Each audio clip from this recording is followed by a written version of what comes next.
So Magicbricks has come a long way in the last 17 years in terms of being a market leader in the space of real estate. Buying, selling, renting has been their home ground. They're the largest players as far as the quantum of listings is concerned. In the last couple of years, they've also evolved their play substantially in terms of what else can the consumer do in his life cycle with Magicbricks. Whether it comes to painting the house or cleaning up or a bunch of other services, they're now doing the entire expansion. What I was extremely impressed about with Magicbricks is the level of maturity in terms of the kind of data infrastructure they've created and the level of depth at which they've gone with understanding and interpreting real estate in India. Now, can you imagine the hundreds and thousands of localities that exist in India in which bank is happy to give loan in which geography to which floor because the level of regulation that applies is different. It's fairly impressive, and I was definitely enamored by what Rohit has built in the last few years on all of this. Here's the conversation for you.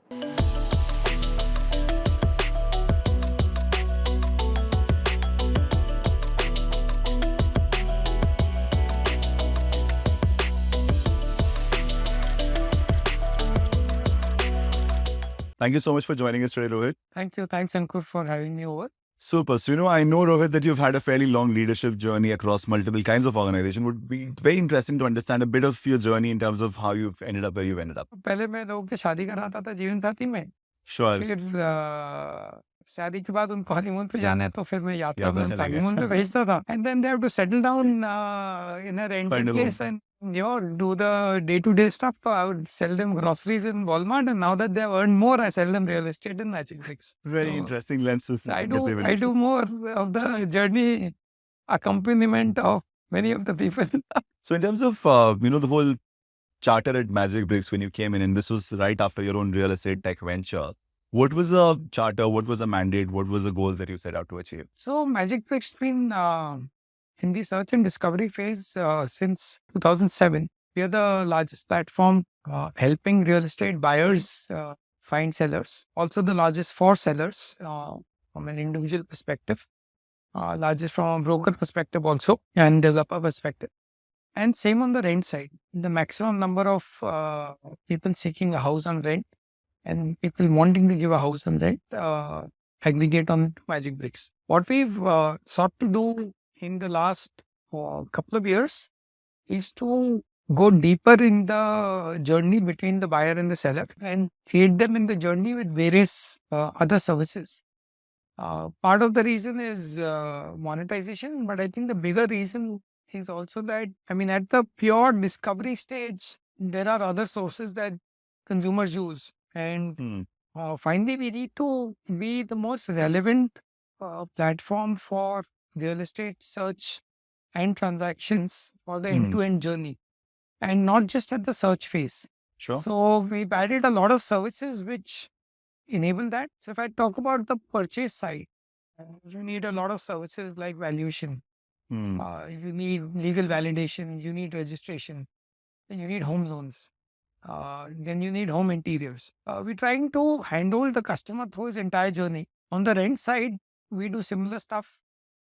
For a owner or a landlord, we help him in tenant verification, stuff like rental payments, rent agreement, etc. Sure. Two things that it does is that it engages the customers much more because it's not one need that we fulfill, but the entire spectrum of needs. Very recently, we launched a very deep interaction workflow between the buyer and seller or the owner and tenant. Okay. One of the big issues with any advertising platform was that once the need is over, then people are kind of move out of the platform, but don't necessarily tell us. So the big problem which was happening as a result was we are looking for a house on rent, and there are some owners who listed or some brokers who listed properties. It's a very hot rental market, so very often properties get rented in 2-3 days, sometimes a single day. Week, 2 weeks is an outlier. Now we don't know the properties got rented out. Sure. Because once the property is rented out, the owner is lost interest in Magicbricks. Because काम हो गया उसका Magicbricks से, he's happy. This is not Instagram or Facebook that people will come every day. So owners are used to accessing the platform every weekend to see who all wants to see their house, because most people come on the weekends. Now the guy is not come for a week. We don't see it as an alarm bell. The guy's not come for 2 weeks. We think that, okay, has the property really rented out? But then in that 2 weeks, the interaction with anybody else who's calling him is poor for both the persons, the tenant as well as the property owner, because he's getting harassed. Like, "Arey, mera to property rent ho gaya." Nice. But did you tell us? You didn't. And it's a single click for him to take the property off, but he just forgets. Being a offender myself, so I can fully relate to this. Yeah. So now what we've done is, instead of this being a pure advertising platform like a newspaper classified where you see ads and you can call one of the advertisers, we don't allow exchange of phone numbers till the tenant and the landlord have exchanged an interaction. Okay. Now, what that does is that from a tenant side, he knows that the property is available. He also gets to know what the landlord specific queries are. So let's say as a landlord, I don't want somebody who's got a certain food habit, traits in certain parts of the country. Or I don't want somebody with pets. Sure. So we ensure those interactions happen upfront. As a result, all our parameters on CSAT, NPS are through the roof because the interactions are significantly better. Maybe the number of tenants who are calling a landlord has dipped by a few percentage points, but the number of interactions has gone through the roof. Sure. Finally, as a tenant, I'm happy that, okay, out of the 10 landlords I reached out to, only 3 want to engage with me. But those 3, I'm quite sure I'll end up closing a deal and I'll not waste time. So I may do lower number of interactions, but they are far higher in quality. And that's the journey that we've moved on in the last 2 years. We're just going deeper and deeper in that journey and taking people closer to an eventual transaction. Let's say just the journeys of these individuals on the platform. And for a moment, if I were to zoom in on when a landlord comes to the platform for the first time, and I assume there is a paid listing functionality that is the one that you would want to move people towards. Help us understand a bit about what that journey looks like and what kind of interventions that happen to reduce friction or improve conversion in that ecosystem. Landlords who want to rent out typically are there on the platform for years because every time the tenant leaves, they have to do it again. So we make it very simple. It's a single click virtually, not It's a single the same click. property, same description, same everything, just digital. Yeah, it's not a single click because we know the rentals will change. So we force him to put a few inputs so that it's also not an accidental click. Yeah, but a couple of clicks and he's done with his listings. We've also made it very simple for people who either drop off the funnel or who just find the form cumbersome. We let them do the whole journey on WhatsApp. Okay. They can chat and they can have all the details up and running. Including pictures? Including pictures. They can upload pictures also by just clicking and sending on WhatsApp. Yeah. On the entire journey is on WhatsApp. There's a telecalling journey also.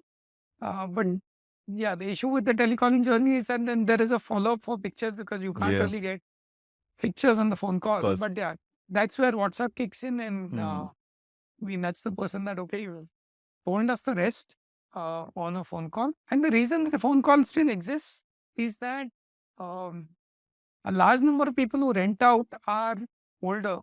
And I was about to get to that. And therefore, very happy on the phone versus going on to a website. Just So on WhatsApp is solving it to a great degree because pretty much everybody is on WhatsApp. Comfortable. Also automated. So if it's a certain society that you fill up a bunch of those things yourself. So a lot of the details about the society just get auto picked up. We have over 2 lakh societies which we've covered in India. So and was this all user-generated content that somebody on the other put, or is this like some amount of fleet on the street that you put on the? It's a lot of feet on the street. It's from the developers directly, and it's also UGC. So it's a mixed piece. Sure. So in some sense, is there a layer of segmentation in terms of user behavior that you might see from a tier 1 city versus tier 2 city versus expensive houses versus cheaper houses? Is this any different from that lens, or is this by and large a very homogeneous behavior pattern? The difference in the very small towns is that the multi-story big gated communities is a new construct. Sure.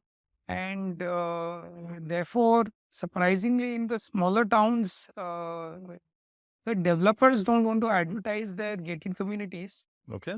And so in the Sonipat, there is one big gated community which is there. The developer says, why do I need to advertise? Everybody in Sonipat knows it. Yeah. Because I'm the only guy who is there. As a platform where we enable search and discovery, the larger the variety, the more complex the search journey is, the better is our offering to the end buyer. Sure. So when it's very homogeneous, we don't add too much value. I can imagine. So in fact, Delhi as a city, which has very little multi-story apartments and complexes, is a very good city for us because discovery is extremely difficult. Absolutely. So I think by design, all of these companies have always been about this information asymmetry, that there's a large supply, large demand. Correct. Yeah, They don't come together. Where Dole first era of e-commerce, essentially, or rather the online services play, was around this information arbitrage play, right? There is matchmaking, there is house hunting, and there is jobs. Yeah, Pretty much the even three Zomato, major verticals. which was their investing company, was Yeah. was largely a information arbitrage play correct. for a very long time. I can imagine. So in some sense, the fact that this behavior is different in slightly let's say, complicated markets is fair to understand. But what I was trying to zoom in on was when you try and orchestrate these journeys and the WhatsApp behavior for people, and then there are, let's say, owners, and then there are brokers who have probably different behavioral patterns. Only thing that I zoom in is there a lens of how these guys approach this transaction versus how these guys approach this transaction? And do you treat them any differently? Not really. The only difference between owners and brokers is that owners can put listings for free, certain quantum, and brokers have to pay for the listings because they make money out of it. Of course. And therefore, we charge them a fees. But otherwise, the information that we gather from both the owner and the broker is exactly the same. We do put a lot of checks in place that wrong information doesn't come through. So let's say you want to rent a property for 50,000 rupees and you forget to put a zero, the system won't allow you to put 5,000 rupees. So you put an extra zero and becomes 5 lakh, the system won't allow you to do that. And that's because you know what the rates in that area look like. You know the going rates in every micro market. Sure.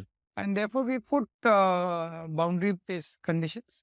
Sometimes the broker would like to game the system. The going rate is 1.5 crores to sell a apartment, and he may want to put 1.2 crores. Just to get like a lot of leads. Yeah, absolutely. So again, he's not able to put that. So in some sense, it's the scale of the data, the level of maturity, the level of depth that you've gotten to the amount of data insights there are quite phenomenal. So you've got your owner who's got his listing sorted. It's up and it's live. There's a lens on paying for some of these things in terms of what kind of advertising you're going to deploy here. Yes. When does that trigger? How does that trigger? How do you steer people? What percentage of people do tend to upgrade to paid? And how does that, is that a KPI that you track very closely? How does it work out? We offer a certain threshold of responses for free. Okay. And if they transact in those responses, good for them, good for us as a platform. We've enabled the transaction, they're happy with us.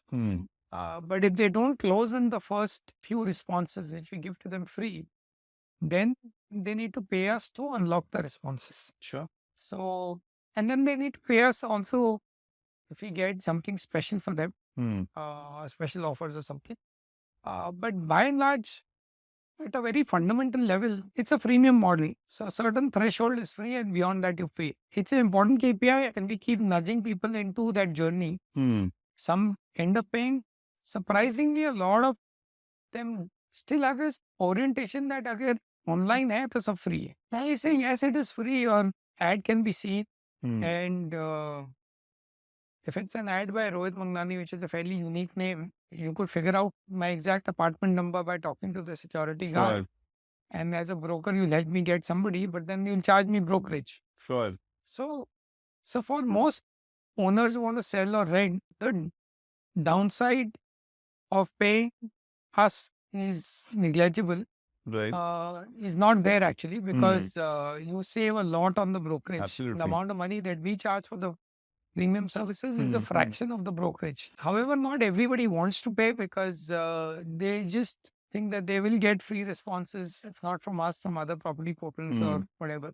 So overall monetization is not where we would want it to be. I mean, are you in a position to put a number to it? Is it early double digits, something in that ballpark? Personally, just people who've listed and who've now paid. Yeah. I would say it's approximately in that range. But I mean, to us, it should be 50-70%. I mean, the only people who should not pay are the ones that have got the transaction going in the first few interactions. But otherwise, everybody should, because it's a money saver for them. In some sense, the mindset issue that online hai to free hai, is that what's largely coming in the way? Yeah, that's the big one. People will also put that data on multiple other platforms. But the point is that, I mean, even if you get a response from a competing platform, it's not necessarily the best response. Sure. So you may get a response from any other platform. You want to sell a property for 1 crore and the guy wants to buy it for 95 lakhs. And These are I the may have most somebody on my optimized. platform which is willing to buy at 96 lakhs.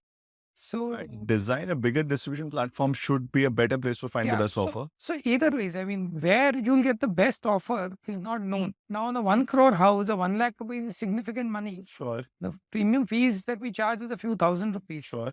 So it just doesn't justify it. It's like a little penny wise, pound foolish if It you were to is. not take this. And it's for the industry as a whole, Hmm. which is kind of ironic because whatever we get in from the customers is what we'll plow back in making the platforms even more effective. Sure. Help them sell faster, help them sell rent out faster. Sure, fair enough. The whole structural issue with the industry will remain, and thanks to the nature of competition, unless everybody comes together to say that this has to become paid, because this business model is not viable, otherwise it becomes an interesting lens. So in some sense, the whole evolution of this whole multi-service play to deepen the relationship with the consumer, to find more things that you can do for them, in effect, find more things that they'll be willing to pay you for, is where the direction is moving.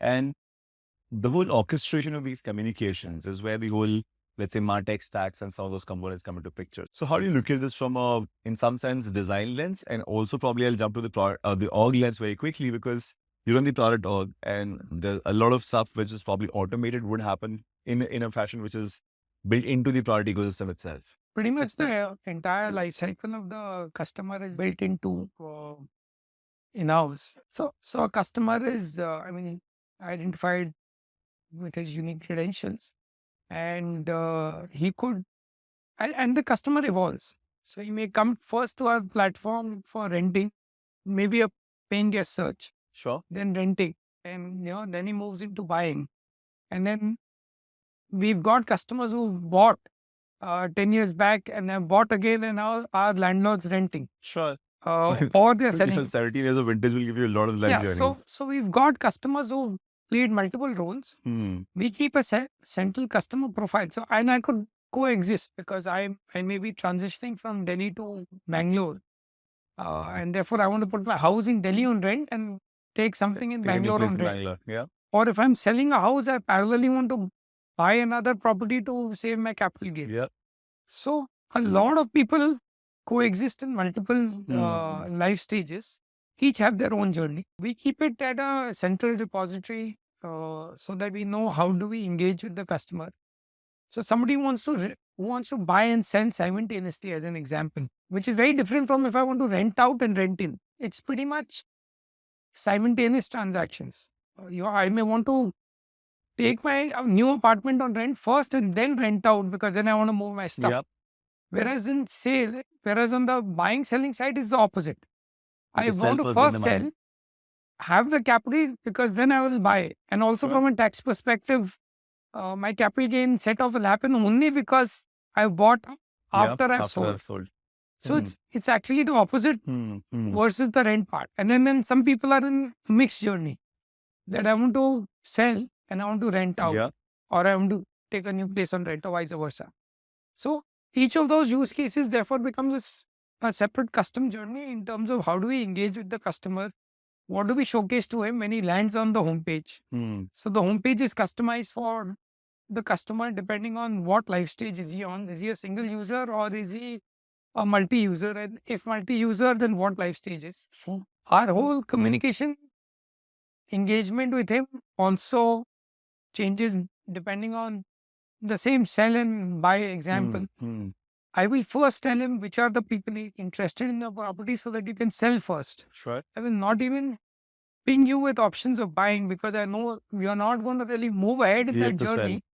And therefore, when your data goes to a potential advertiser, then it's नहीं अभी तो खरीदना नहीं है, ये 6 महीने बाद खरीदना, पहले मुझे बेचना है. But in terms of his listing on the platform, he'll make these listings together, or will he wait after his sell listing is somewhere there and then he'll pick his buy listing? No, people do it simultaneously because they just want to get a feel of what's going on, what's going on. The property search journey itself is long. Sure. because you want to prospect at a very macro level, then deep dive into a locality, and then, Fair enough. probably into a society and different need states. So we let them do what they want to do on the website, but all our nudges and interactions are oriented towards what's the activity that he wants to do first. Got it. So in some sense, now would this guy tell you that I've now sold the property, now let's start spending time on buying? Or his behavior will show you that Behavior. somewhere? And a lot of Completely this, behavior led. If he's, I mean, he may indicate he sold his property by taking down his listings, or he Right. may increase the frequency of searching for a property. sure. I mean, one interesting thing is that people also search in the locality they want to sell, just to get an idea of the price. Now that searching behavior changes into a more genuine New searching localities. behavior, new localities. So then you know that, okay, now he's It's extra possibly sold. sold, even if he's not explicitly told us. Sure. What we also get is indicators from others. So people ping on the property that this is already sold or rented out. So you've So got the the indicator. customer side also kind of puts that data in. Yes. So UGC helps So we matters. get enough UGC indicators that, okay, this property is sold out. Hmm. So we now know that he's a dead serious buyer because he Just sold his he's got property, cash he's in like- hand. He's out he to buy. wants to deploy. Fair enough. Just taking a step back, you mentioned this entire thing is built in-house. And I mean, for the scale and complexity, I would imagine there is merit in having things under tighter control.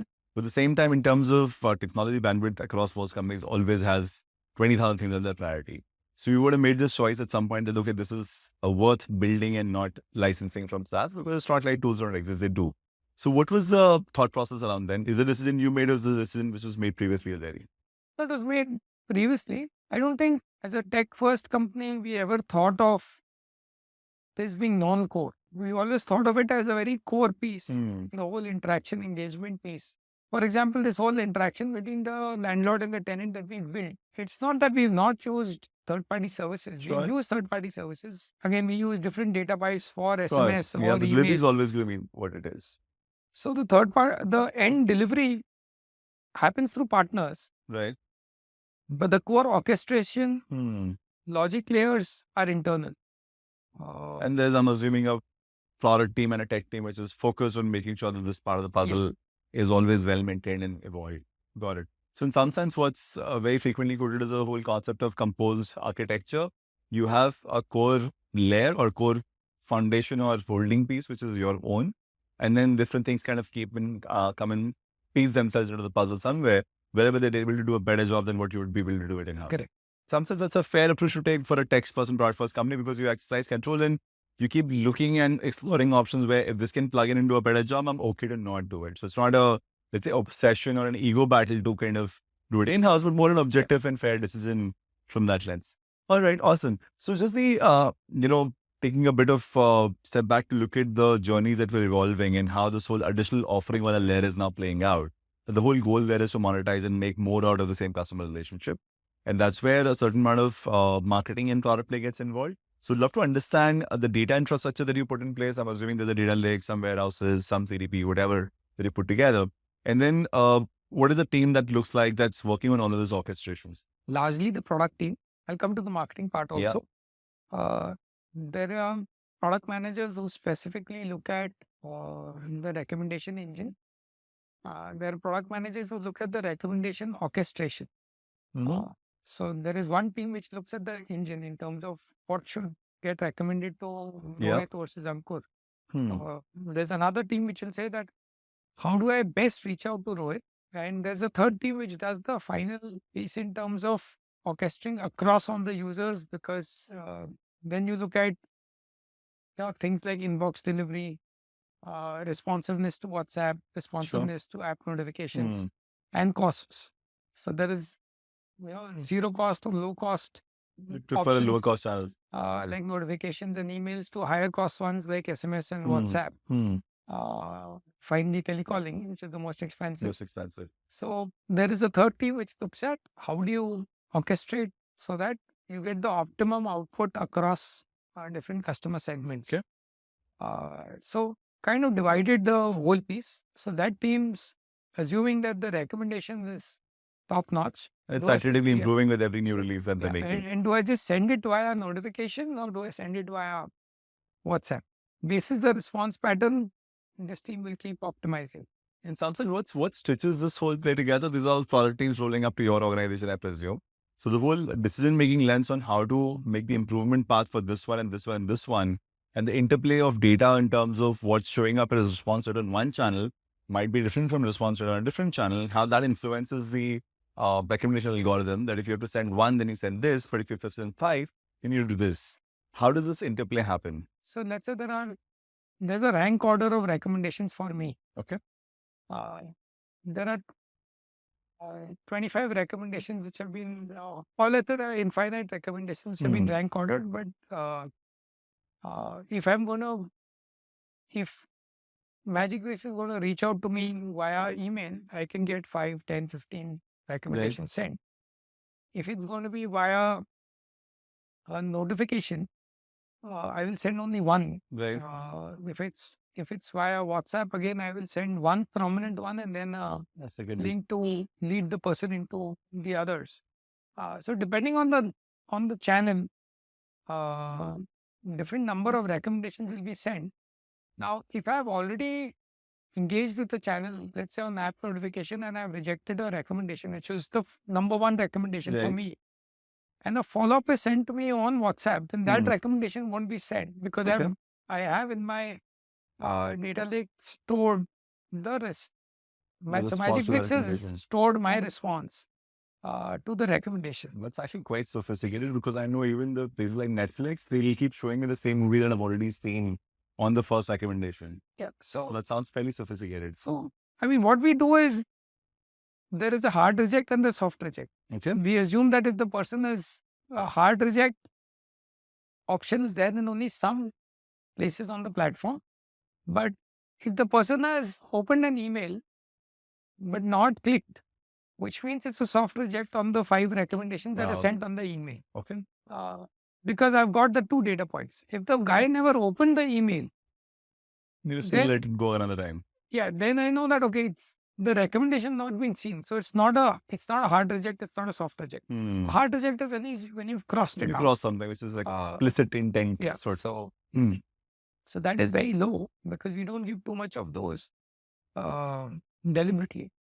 But yeah, the soft reject can be tracked. So we do that. And then so if I have not opened my email for 5 days, I'll probably get the same recommendation. Same content will keep coming. Will keep coming, because I think that's the best content for me. In terms of the data infrastructure, in order to also surface these insights across the different product teams that exist, could you just briefly help us understand what's the infra looking like?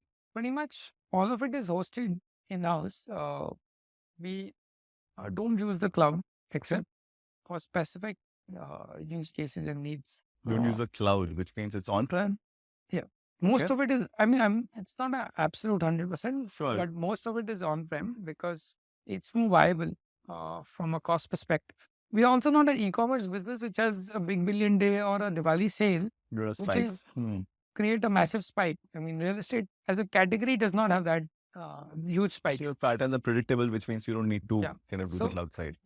So one of the utilities of cloud is on managing spikes. So that utility is extremely low for us. There are specific places where we may use specific AWS or Azure services, but largely it's on-prem. Okay. And from the data lakes to the data warehouses to the CDPs, is there like a architecture around who manages what, the team who's got everything together, and then people who are plugging in supply of data pipes across all these spaces?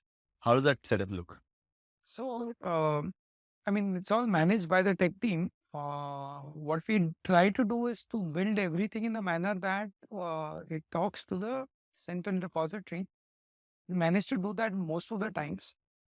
So I'll give you an example. So let's say a customer is there on the platform and he makes an inquiry.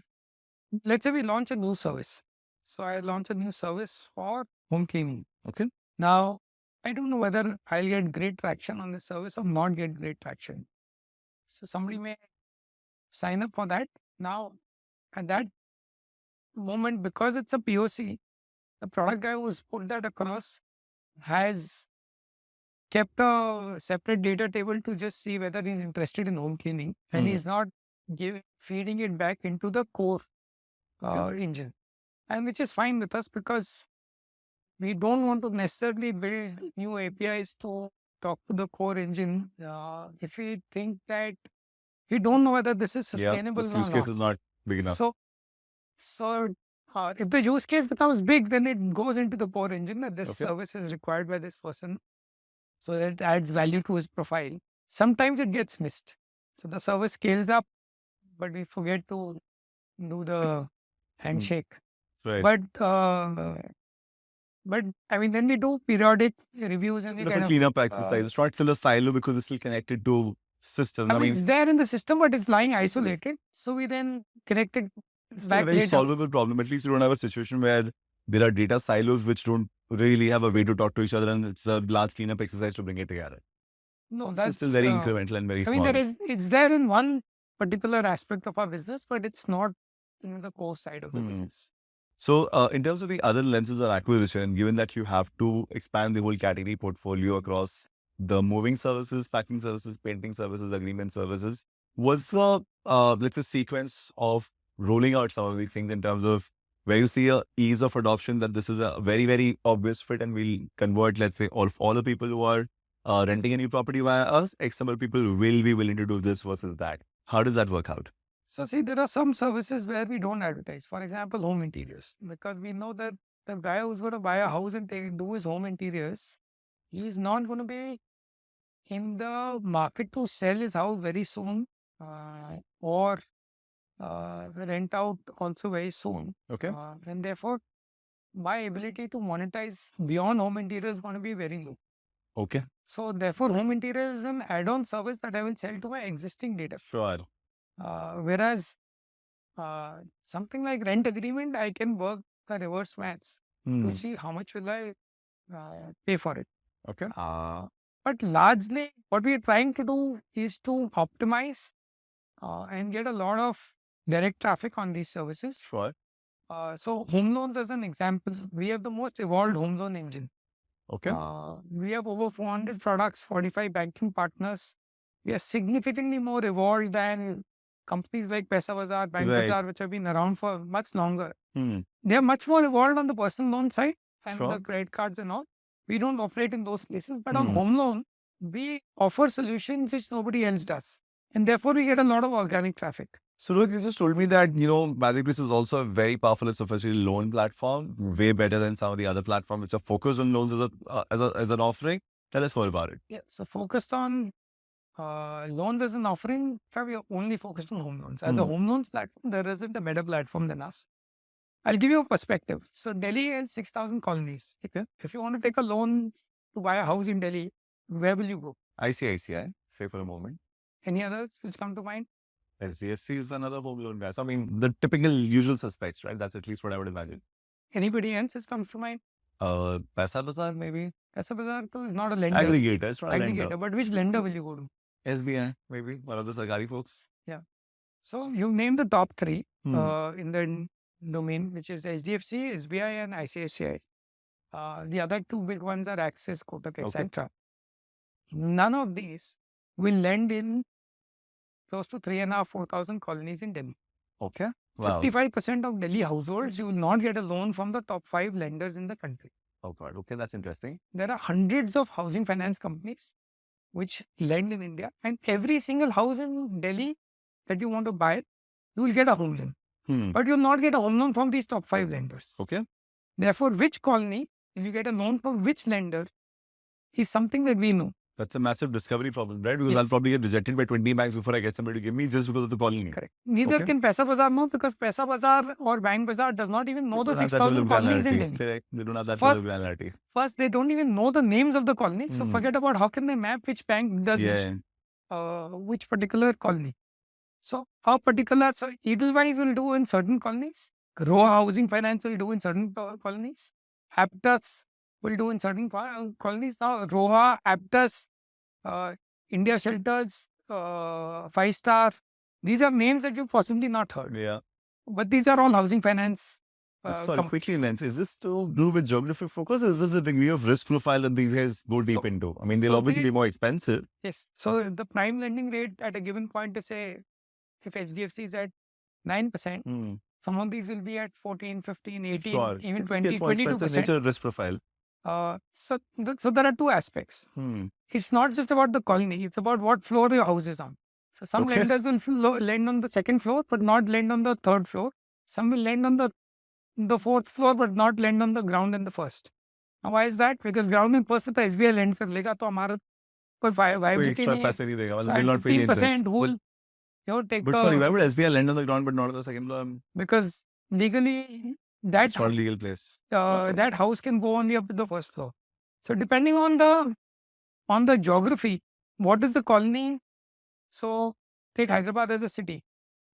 Is it in the municipal limits or is it in the outer limits? So a lot of the Gachibowli area of Hyderabad, which is prime, is in Ganga Reddy district, Okay. which is technically rural. Sure. And therefore the height at which a building can be, a normal house can be built is different versus what it can be built in Secunderabad. Okay. So SBI and HDFC will go with what is legally allowed, whereas the 2-3 extra floors, now people will say कि अच्छा 2 floor का deviation है, top floor टूटने का डर है, उसके नीचे वाला ही टूटने का डर नहीं है. So I will take that deviation, I'll go up to the 3rd floor. Somebody else will say I don't care. टूटेगा तो पूरा building टूटेगा, I'll go up to the 4th floor also and I'll charge much higher. And the level of detail that which, because we understand property is the best in the country. Sure. So we understand which is the colony, we know the house number, and we know this is a house on the 4th floor or on the ground floor. And therefore we know which is the lender which is valid. So whatever traffic comes in via Magicbricks and even otherwise, we've got a very extensive database where we've done these mappings where you can search and you can figure out that this is the colony, which is the lender which is there. And we mapped it across hundreds of lenders. Some of them we don't work with also, but we at least give that information. What that does is it builds trust, and therefore a lot of people want to come to us to figure out. It's funny, it's such a complex thing and I didn't even know about this. And this is only at the property level. And at the person level, you're working in a company, you get a regular paycheck, you get a salary. It's very easy to assess what is the level of loan eligibility basis your salary. Where it gets complex is, say, you're a doctor. A lot of patients pay you cash. And therefore, what is it that your income is? There are different lengths for different banks. Some will say, I'll take X multiple. Somebody will say a Y multiple on the declared income. It'll change whether you are a doctor, MBBS, or whether you're an MD, or whether you are an Ayurvedic practitioner or a dentist. Okay. And therefore, the loan eligibility will change for each bank along with the property type. And that level of complexity we get into because when we engage with the customers, we also get a customer profile. Sure. So I already have a buyer profile. From the buyer side, I ask him what does he do. I also have the seller profile because I know this is 4th floor in a colony which is regularized or a colony which is not regularized, and therefore which is the lender for 4th floor and unregularized colony, and who will give the best within those 5 lenders which will lend to this particular unregularized 4th floor, which is the lender which will give the best multiple to a dentist. So reasonably complex. It's about 150 odd parameters which go into the decision logic of how we will match you to a bank. But this is only to the extent of again being a classified player, or do you also then kind of do the entire full funnel? We are in the full funnel. So you'll help the entire loan agreement process. I'll apply via the platform. I'll get my approval via the platform. I'll get the disbursement confirmation via the platform as well. End to end, we handled up to the disbursement. Okay. It's not about discovering that a particular bank will help you do it.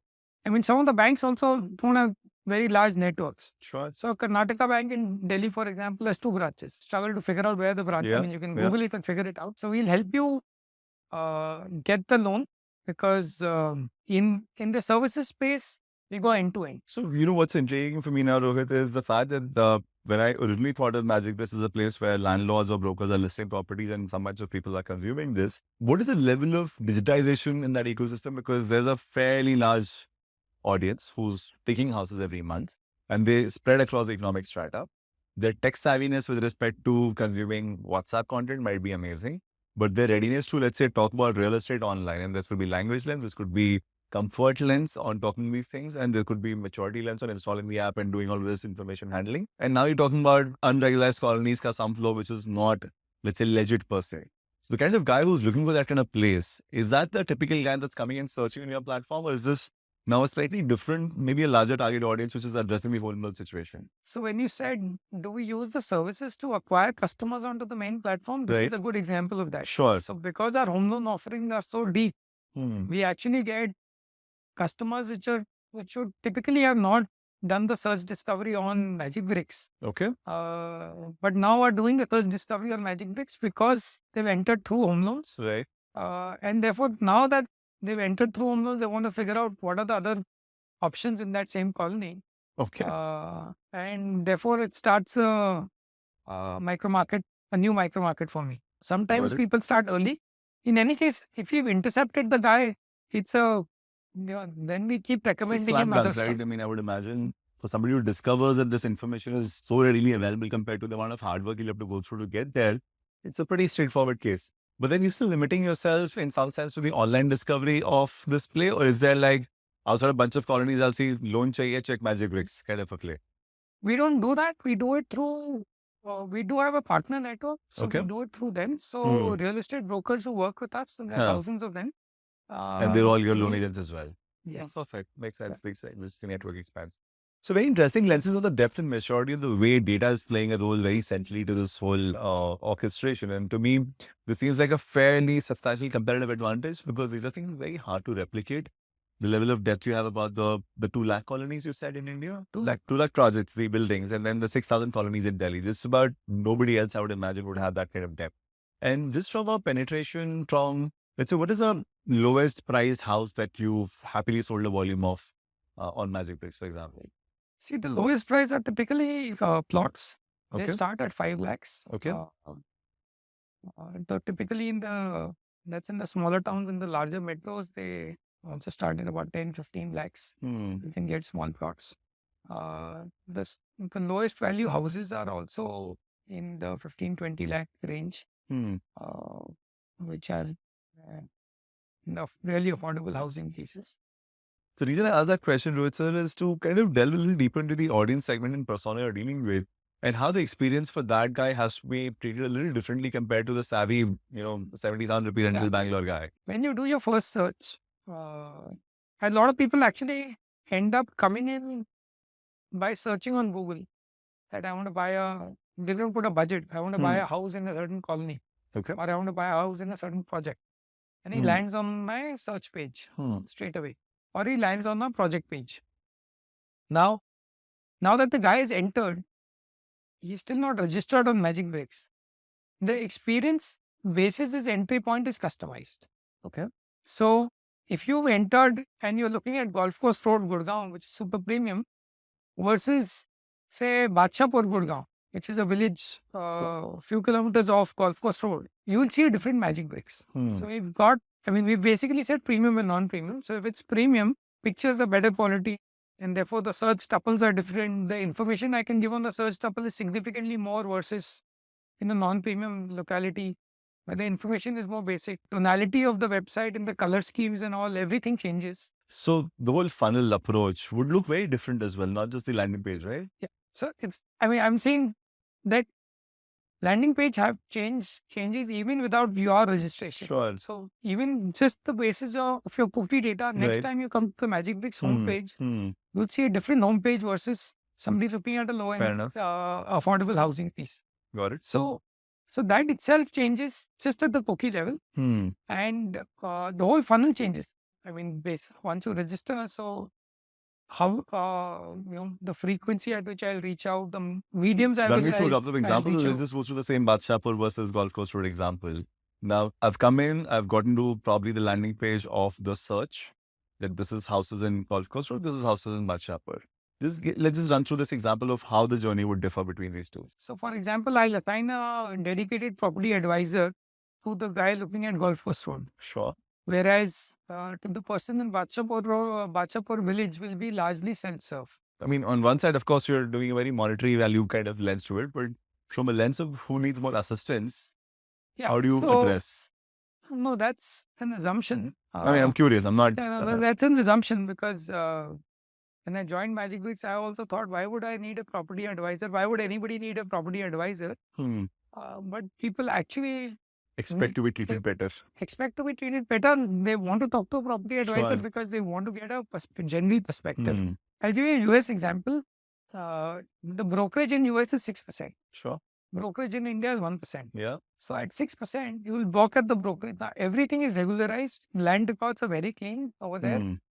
You can look at the history of a house online Whatever within level a of few ownership. minutes. None of that is available in India. And yet, the brokerage in US is 6% and here it is 1%. It should be much lower in the US because information is freely available. Sure. And the chances of a fraud transaction are Almost near nil. negligible or zero. So there are players which said, okay, we'll not charge brokerage, we'll charge some fee, etc. We brought it down to 2-3%. Players like Redfin did that. Their market share in the US market is not just Redfin, but all Redfin and the similar players put together. Their market share is an aggregate of 3.5%. 97%, broker dominated. 97% of the people in the US still want to pay 6% brokerage to help them in the search function. The advisory piece is very big in real estate, even in very mature markets where people are far more digitally savvy, where the records are clear. Point taken. So where none of that is true, the advisory piece is valued a lot. And that's now the thing is, why do I not give advisory to everyone? You can't afford it. Is the affordability question. Is the ROI question. Is there a language lens to it? Is there anything else that changes in terms of what would you say to them? Yeah, so we've got options, Magicbricks both. There are language options and the top 7 languages are there. But the usage is still low. Okay. Some people enter through the languages, but it's still low. So would that kind of be a reflection on the kind of target audience you're attracting? Because on one side, the reason I, just stressing over this whole Badshahpur example is because suddenly, and there's a list of apps which have a certain level of user base in India. The whole UPI is at a certain level, WhatsApp is a certain level. So I'm trying to understand from a real estate behavior change that, okay, discovery and transaction happening online, at least for rentals, if not for purchases, how deep has that gone? And I think it's what's your play? I mean, do you see that to be the lens of growth? I see growth happening over there.